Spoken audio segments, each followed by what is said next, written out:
My cousin got everything handed to him growing up. The phone slipped from my hand, clattering onto the hardwood floor with a sound like a gunshot.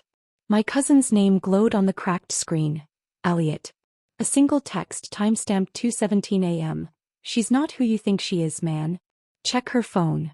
The air in my apartment felt thick like I was breathing molasses.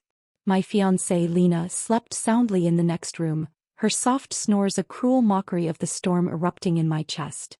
I stood frozen, the weight of Elliot's words sinking into me like a blade. Slow, cold, deliberate. Elliot, the golden boy who'd always had it all.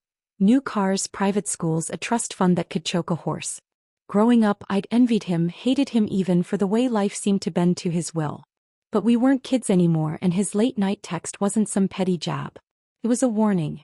My pulse hammered in my ears as I crept toward the bedroom, Lena's phone on the nightstand, its screen a dark mirror reflecting my dread. I didn't want to look. I didn't want to know. But my hand moved anyway, trembling as it unlocked her phone with the passcode she'd shared in a moment of trust one now questioned. The messages were there, buried in a thread with a contact labeled work. Not a name, just work. My stomach churned as I scrolled through weeks of texts, flirty at first, then intimate, then explicit. Each word was a punch, bruising my heart with images of Lena with someone else. Miss you already, one read. Can't wait to see you tonight, said another, sent just hours ago while I was at the office, grinding through another late shift to afford our wedding. My vision blurred, hot tears mixing with the cold sweat on my face. I wanted to scream, to shake her awake, to demand answers. But I just stood there, paralyzed, the phone burning in my hand like a guilty secret. The apartment was suffocating now, the walls closing in. I stumbled to the balcony, the city's hum a dull roar below. Lena's laugh echoed in my mind, her real laugh, the one that crinkled her eyes when we'd dance in the kitchen to bad pop songs. Was that a lie too? My thoughts spiraled, replaying every moment I'd dismissed. Her late nights at work, the perfume I didn't recognize, the way she'd started locking her phone. I'd told myself it was stress, that she was just busy. I'd rationalized it all because I loved her. As I trusted her. As I was an idiot. I don't know how long I stood there before I heard her voice, soft and groggy. Babe? What's wrong? Lena stood in the doorway, her silhouette framed by the bedroom's dim light. Her hair was mussed, her oversized t-shirt slipping off one shoulder. She looked so innocent, so herself, that for a moment I doubted everything. Maybe Elliot was wrong. Maybe I'd misread the text. But then her eyes flicked to the phone in my hand and her face changed. Fear, guilt, a flash of something I couldn't name. Why are you up? She asked, her voice too careful, too controlled. Whose work? I said, my voice low, shaking with a rage I barely recognized. The question hung between us, heavy as a guillotine. Her lips parted, but no sound came out. She took a step back, her hands twisting the hem of her shirt, and I knew. Lena, who the hell is it?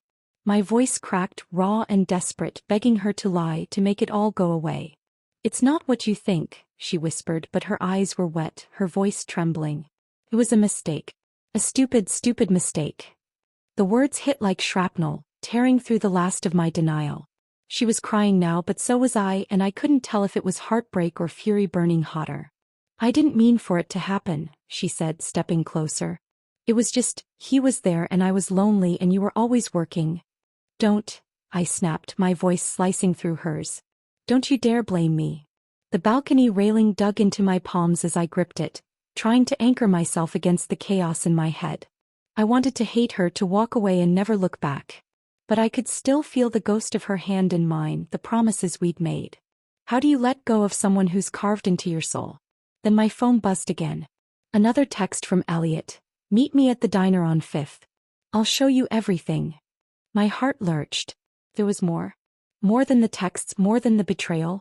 Lena was still talking, her words a blur of apologies and excuses.